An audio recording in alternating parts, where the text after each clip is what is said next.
ચામડી દઝાડતી ગરમી માટે રહો તૈયાર।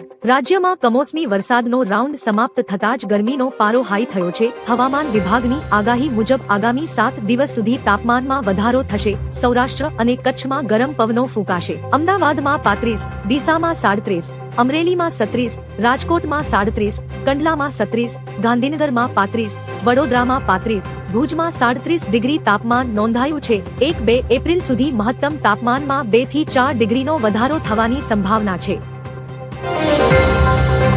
ટોલ નાકા પર રોકડ વ્યવહાર બંધ। રાષ્ટ્રીય ધોરીમાર્ગો પરના ટોલ પ્લાઝા પર રોકડ વ્યવહાર બંધ કરવામાં આવશે। માર્ગ પરિવહન મંત્રાલયના જણાવ્યા અનુસાર રાષ્ટ્રીય ધોરીમાર્ગો પરના ટોલ પ્લાઝા પર હવે રોકડ ચૂકવણી સ્વીકારવામાં આવશે નહીં। નોટિફિકેશન અનુસાર જો કોઈ વાહન ફાસ્ટેગ વગર ટોલ પ્લાઝામાં પ્રવેશ કરે છે તો વપરાશકર્તા યુપીઆઈનો ઉપયોગ કરીને ચૂકવણી કરી શકે છે, જો કે તેમને ટોલ ફીના 1.25 ગણા વધારે ચૂકવવા પડશે। પીએમ મોદીએ સીએમ મમતા પર કર્યા આકરા પ્રહાર। પીએમ મોદીએ પૂર્વ મેદિનીપુરના હલ્દિયા, પશ્ચિમ વર્ધમાનના આસનસોલ અને બીરભૂમના સિવરીમાં જાહેર સભાઓને સંબોધિત કરી હતી, જ્યાં તેમણે સીએમ મમતા અને તેમની પાર્ટી તૃણમૂલ કોંગ્રેસ પર જોરદાર પ્રહારો કર્યા હતા। પીએમ મોદીએ કહ્યું કે મમતા સરકારના શાસનમાં બંગાળમાં ગુંડાગીરી, બળાત્કાર, ગેંગવાદ, સિન્ડિકેટ, ભ્રષ્ટાચાર અને તુષ્ટિકરણ ખૂબ વધી ગયા છે। વધુમાં તેમણે દાવો કર્યો કે હવે આ બધું સમાપ્ત થવાનું છે। હિઝબુલ્લાહ પર પૂરી તાકાતથી હુમલા કરીશું। ઇઝરાયેલના પ્રધાનમંત્રી બેન્જામિન નેતન્યાહુએ ટ્વીટ કરીને કહ્યું કે ઉત્તરી લેબનાનના પ્રિય નિવાસીઓ, મને તમારા પર ગર્વ છે। તમે મક્કમ ઊભા છો। હું તમને જણાવવા માંગુ છું કે લેબનોનમાં કોઈ યુદ્ધ વિરામ નથી। આપણે સંપૂર્ણ તાકાતથી હિઝબુલ્લાહ પર હુમલો કરવાનું ચાલુ રાખીશું અને જ્યાં સુધી તમારી સુરક્ષા પુનઃ સ્થાપિત નહીં થાય ત્યાં સુધી અમે રોકાઈશું નહીં। અમિત શાહ જારી કરશે બીજેપીનું સંકલ્પ પત્ર। પશ્ચિમ બંગાળ વિધાનસભા ચૂંટણીને લઈને બીજેપી તેનું ચૂંટણી સંકલ્પ પત્ર જારી કરશે। કોલકાતામાં એક ભવ્ય સમારોહમાં કેન્દ્રીય ગૃહમંત્રી અમિત શાહ બીજેપીનું સંકલ્પ પત્ર જારી કરશે। બંગાળમાં ભાજપ તેના સંકલ્પ પત્રમાં મુખ્યત્વે ગેરકાયદેસર સ્થળાંતર, મહિલાઓની સુરક્ષા અને વિકાસ પર ધ્યાન કેન્દ્રિત કરશે। વધુમાં ભાજપ રોજગાર, સ્થળાંતર અને આરોગ્ય મુદ્દાઓ પર મહત્વપૂર્ણ જાહેરાતો કરી શકે છે। બંગાળમાં ગૌમાંસ નહીં ચાલે। કેન્દ્રીય મંત્રી ગિરિરાજ સિંહે પુડુચેરી, કેરળ અને આસામની ચૂંટણીઓ વિશે કહ્યું, મતદારોનું મતદાન લગભગ સામાન્ય રહ્યું છે। પહેલા કરતા વધુ મતદાન થયું છે। જનતાએ વડાપ્રધાન મોદીના વિકાસ એજન્ડાને ટેકો આપ્યો છે। આ મતદાન પીએમ મોદીના પક્ષમાં રહ્યું છે।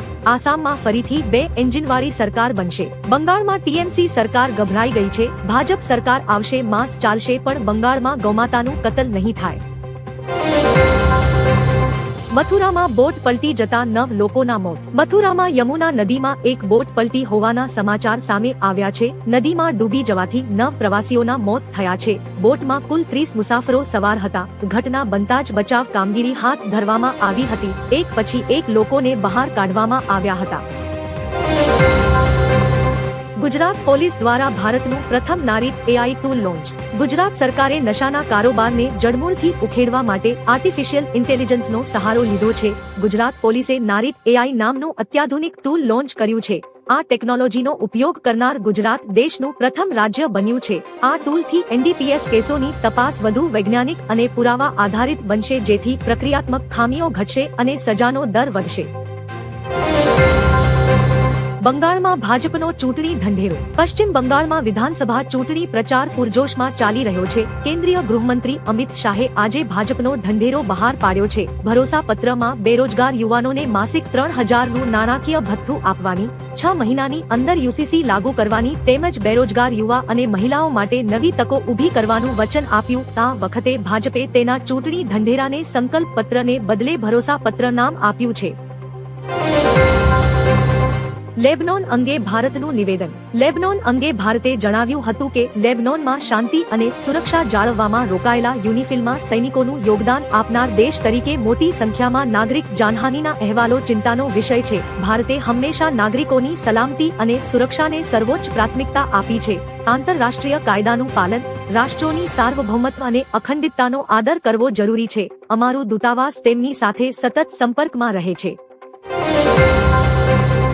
હું 20 વર્ષ સુધી વિપક્ષમાં બેસીશ પણ બાબરી મસ્જિદના સમર્થક સાથે હાથ નહીં મિલાવું. કેન્દ્રીય ગૃહમંત્રી અમિત શાહે ટીએમસીના સસ્પેન્ડેડ ધારાસભ્ય હુમાયુ કબીર સાથે થયેલા કરાર પર પ્રતિક્રિયા આપી છે. તેમણે કહ્યું કે ભાજપ પશ્ચિમ બંગાળમાં 20 વર્ષ સુધી વિપક્ષમાં બેસવા તૈયાર છે, પરંતુ બાબરી મસ્જિદ બનાવનાર વ્યક્તિ સાથે હાથ મિલાવવા તૈયાર નથી. હુમાયુએ 6 ડિસેમ્બર 2025ના રોજ મુર્શિદાબાદમાં બાબરી મસ્જિદના નિર્માણ માટે શિલાન્યાસ કર્યો હતો.